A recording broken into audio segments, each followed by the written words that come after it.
Assalamualaikum warahmatullahi wabarakatuh. Perkenalkan, nama saya Yusuf Ibrahim Faruk Asda dari Pendidikan Bahasa Arab. Di sini saya berada di kelompok 10 untuk tugas bahasa Indonesia bersama Ukhti Saidatul Mubarakah. Dan di sini saya bersama Saidah akan mempresentasikan yang pertama berbicara sebagai kapabilitas berbahasa, yang kedua hubungan keterampilan bicara dengan keterampilan berbahasa, yang ketiga teknik berbicara yang baik, yang keempat teknik berbicara di depan umum, yang kelima membuka dan menutup pembicaraan, yang keenam etika berdiskusi. Yap, di sini saya akan mempresentasikan yang pertama berbicara sebagai kapabilitas bahasa. Berbicara adalah kemampuan mengucapkan bunyi-bunyi artikulasi atau kata-kata. Jadi berbicara itu kita mengucapkan bunyi-bunyi artikulasi atau kata-kata untuk mengekspresikan pikiran, gagasan, dan perasaan. Jadi tujuan berbicara itu untuk mengekspresikan pikiran, gagasan, dan perasaan melalui bunyi-bunyi artikulasi atau kata-kata. Itu yang dinamakan berbicara. Berbicara pun merupakan sesuatu bentuk perilaku manusia sebagai sarana komunikasi. Nah, jadi berbicara ini adalah alat untuk komunikasi antar sama manusia atau sarana komunikasi. Sebagai sarana komunikasi, berbicara tidak hanya menyampaikan gagasan pembicara kepada pendengar, tapi juga menyampaikan tujuan-tujuan yang beraneka ragam sesuai yang dibutuhkan oleh pembicara dan pendengar. Jadi berbicara itu tidak hanya menyampaikan sesuatu itu aja, tidak sesuatu yang tidak penting, tapi berbicara itu mempunyai tujuan yang beraneka ragam, tujuan yang dibutuhkan oleh pembicara dan pendengar. Tujuan berbicara adalah untuk menginformasikan gagasan-gagasan pembicara kepada pendengar. Akan tetapi tujuan berbicara sebetulnya tidak hanya sebatas memberikan informasi kepada orang lain, tetapi menentukan tujuan berbicara berarti kegiatan berbicara harus ditempatkan sebagai sarana penyampaian sesuatu kepada orang lain sesuai dengan tujuan yang diharapkan pembicara. Jadi tujuan yang sebenarnya berbicara itu adalah penyampaian sesuatu yang sesuai dibutuhkan oleh pembicara dan pendengar. Jadi berbicara sebagai kapabilitas bahasa itu saling melengkapi satu sama lain. Berbicara tidak bisa tidak dengan bahasa. Bahasa pun begitu. Yap. Yang kedua, hubungan keterampilan bicara dengan keterampilan bahasa yang lain. Keterampilan berbicara pada hakikatnya adalah kemampuan memiliki dan menata gagasan secara logis dan sistematis. Jadi keterampilan berbicara itu harus memiliki dan bisa menata gagasan secara logis dan sistematis dan menuangkannya ke dalam kode kebahasaan sesuai dengan kaidah bahasa yang digunakan secara konteks komunikasi yang sesuai dan mengucapkannya dengan lancar dan jelas. Jadi keterampilan berbahasa itu tidak seenaknya saja mengucapkan, tetapi harus sesuai dengan bahasaan, harus sesuai dengan kaidah bahasa yang digunakan, serta mengucapkannya dengan lancar dan jelas. Dan keterampilan bahasa memiliki 4 aspek, yaitu berbicara, menyimak, menulis, serta membaca. Dalam hal tersebut, bahasa menjadi salah satu inti dari 4 aspek tersebut. Jadi, keterampilan berbahasa itu memiliki 4 aspek, yaitu berbicara, menyimak, menulis, serta membaca.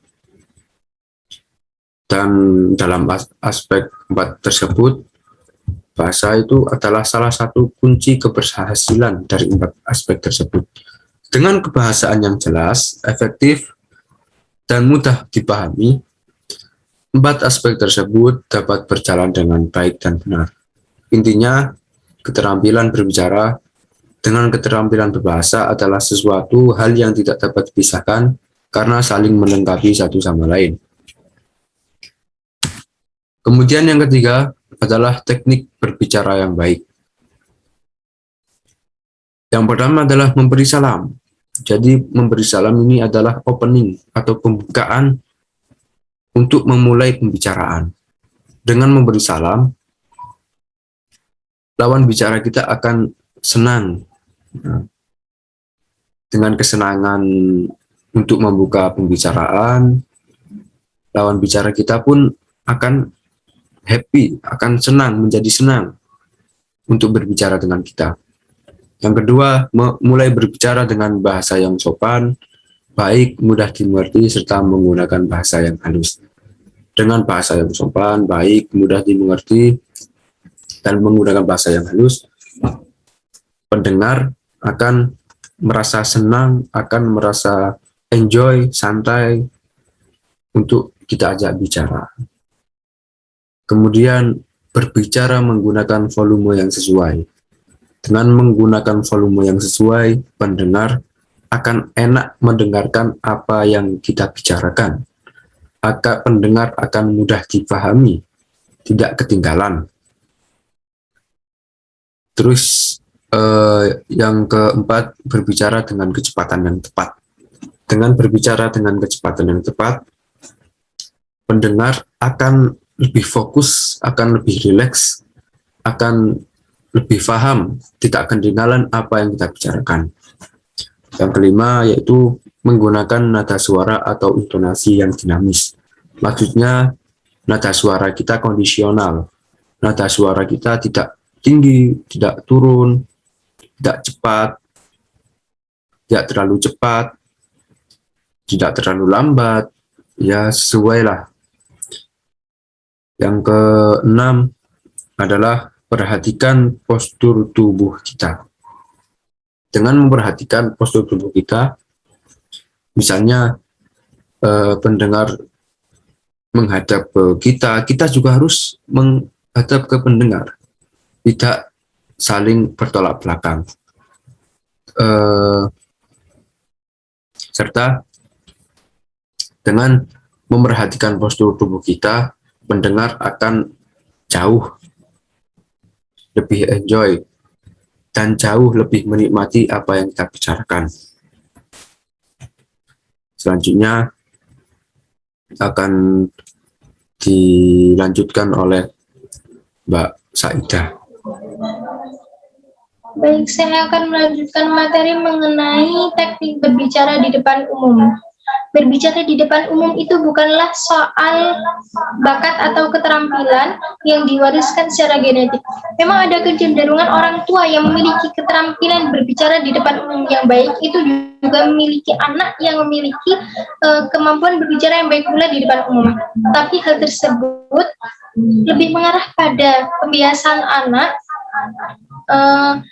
mengamati orang tuanya ataupun orang tua mengajari kepada anaknya bagaimana berbicara di depan umum dengan baik.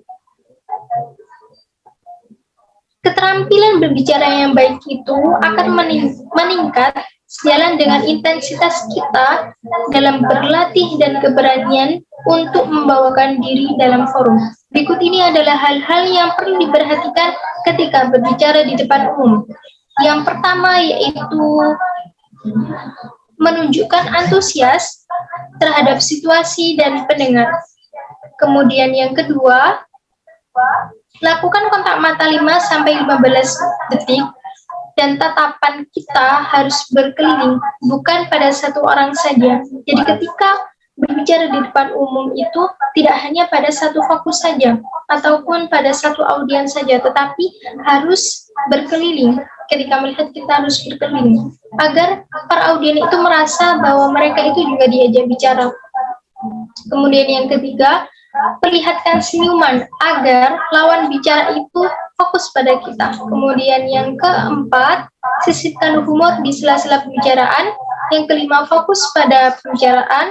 Dan yang terakhir adalah berikan pujian dengan jujur pada orang lain tanpa menyimpang dari maksud. Kemudian teknik membuka dan menutup pembicaraan. Ketika hendak membuka sebuah pembicaraan, yang pertama kita harus mengucapkan salam. Ucapan salam ini bisa berupa selamat pagi, selamat siang, selamat sore, selamat malam, ataupun ucapan salam keagamaan seperti Assalamualaikum. Kemudian setelah mengucapkan salam, kita bisa mengucapkan kalimat pembuka seperti ungkapan rasa syukur, rasa bahagia, atau hal positif lainnya. Kemudian sebelum menutup sebuah pembicaraan, kita perlu mengutarakan sedikit pembahasan atau kesimpulan dari apa yang dibicarakan. Setelah itu, kita bisa menutup pembicaraan dengan mengucapkan salam penutup. Kemudian, etika dalam berdiskusi.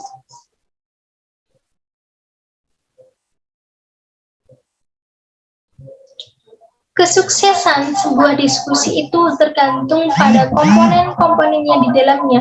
Apabila semua komponen dalam forum diskusi itu bisa menjalankan tugasnya dengan baik, bisa beretika dengan baik, dan bisa bersikap dengan baik, maka sebuah forum diskusi itu akan mencapai sebuah kesuksesan. Ada 5 komponen diskusi. Yang pertama yaitu seorang ketua umum atau biasa disebut dengan moderator. Kemudian yang kedua adalah panitia pelaksana. Yang ketiga adalah panitia pengarah. Yang keempat adalah pemakalan. Dan yang terakhir adalah peserta diskusi.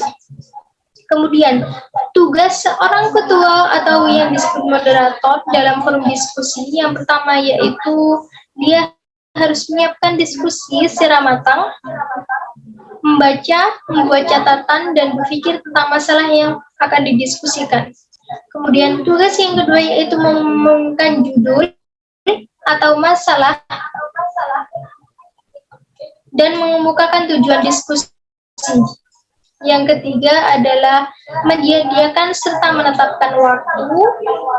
Yang keempat, memberi kesempatan kepada setiap orang yang ingin mengemukakan pendapat. Yang kelima, menjaga agar minat peserta tetap besar. Yang keenam, menjaga agar diskusi tetap bergerak maju dan mencatat hal-hal penting selama diskusi berlangsung. Serta yang terakhir adalah membuat rangkuman singkat pada akhir diskusi. Kemudian sikap yang seharusnya dilakukan oleh seorang moderator ketika dalam forum diskusi. Yang pertama yaitu mengajukan pertanyaan yang provokatif agar dapat membuat suasana lebih hidup. Yang kedua, menjadi pendengar yang baik dan berpikiran terbuka. Yang ketiga, menjamin peran serta yang merata. Yang keempat, memimpin dengan kemahiran memimpin dan menangkap pembicaraan-pembicara. Yang kelima, berpikir mendahului kelompok dan mendorong peserta diskusi untuk berpikir. Yang keenam, menumbuhkan suasana saling membantu dan berusaha sensitif dan berlaku jujur terhadap hal yang tidak dikuasai. Dan yang terakhir adalah bersikap bersahabat. Kemudian, hal-hal yang tidak perlu dilakukan oleh seorang ketua atau moderator dalam forum diskusi, yaitu yang pertama adalah memaksakan pendirian sendiri. Kemudian yang kedua, berselisih dan bersilat lidah, serta mencemooh dan berbicara terlalu banyak. Yang ketiga, bertingkah berlebihan dan lupa diri. Yang keempat, kehilangan kesabaran dan terlambat memulai serta menutup diskusi. Yang kelima, bersikap angkuh dan bersikap terlalu serius. Yang keenam, menggunakan kata-kata yang tidak dimengerti oleh peserta. Dan yang terakhir adalah mencela diskusi. Kemudian, komponen yang kedua dalam forum diskusi yaitu panitia pelaksana. Tugas seorang panitia pelaksana yang pertama yaitu menerjemahkan tujuan diskusi secara jelas dan rinci. Kemudian menerjemah tujuan diskusi ke dalam topik-topik diskusi. Yang ketiga, menentukan pemakalah yang akan diminta menulis dan membawakan topik diskusi. Yang keempat, menyusun jadwal kegiatan diskusi. Yang kelima, menyusun tim perumus jika diperlukan. Yang keenam, menulis laporan hasil diskusi. Yang ketujuh, menyunting makalah sebelum dan sesudah presentasi. Dan yang terakhir, menyunting rumusan diskusi dan menyusun proseding hasil diskusi. Kemudian komponen yang ketiga dalam forum diskusi yaitu panitia pengarah. Tugas seorang panitia pengarah yang pertama adalah mengecek dan menyiapkan kelengkapan diskusi sebelum kegiatan diskusi dimulai. Kemudian yang kedua, tidak mengubah nama peserta atau siapapun yang terlibat dalam diskusi. Yang ketiga, tidak mengubah redaksi makalah, baik ejaan ataupun isinya. Yang keempat, menyampaikan secara jelas apa yang perlu disampaikan oleh makalah. Yang kelima, segera menyampaikan makalah yang telah disunting oleh panitia pengarah kepada makalah. Yang keenam, segera menulis laporan pelaksanaan dan menggabungkan dengan laporan panitia pengarah selesai diskusi. Yang keenam, mengirim proseding hasil diskusi kepada instansi yang terakhir diskusi. Kemudian, tugas seorang pemakalah. Yang pertama, pemakalah harus berdiskusi sesuai dengan topik dan tujuan diadakannya diskusi.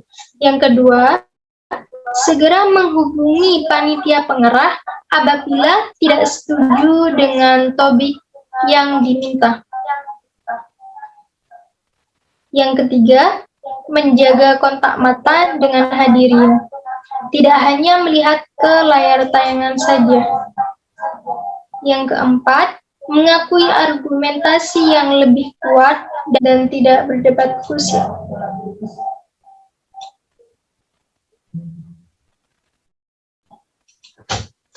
Kemudian yang kelima, mengakui jika tidak mengetahui sesuatu yang ditanyakan. Yang keenam, tidak menganggap adanya pertanyaan yang tolol dan harus menghargai audien. Kemudian yang ketujuh, tidak melebihi waktu yang disediakan. Dan yang terakhir, menggunakan alat bantu secara efektif. Kemudian, sikap seorang peserta diskusi dalam forum diskusi.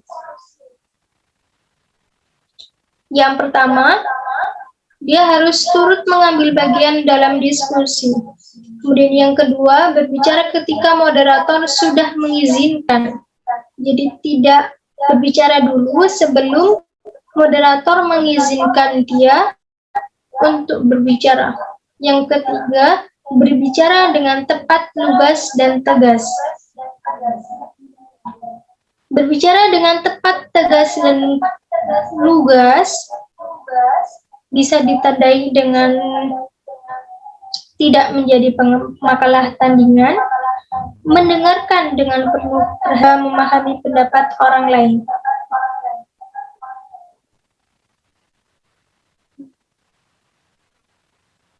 Baik, sekian, terima kasih. Sekian dari kami. Apabila ada kesalahan, kami mohon maaf sebesar-besarnya. Syukron hadza minni. Wassalamualaikum warahmatullahi wabarakatuh.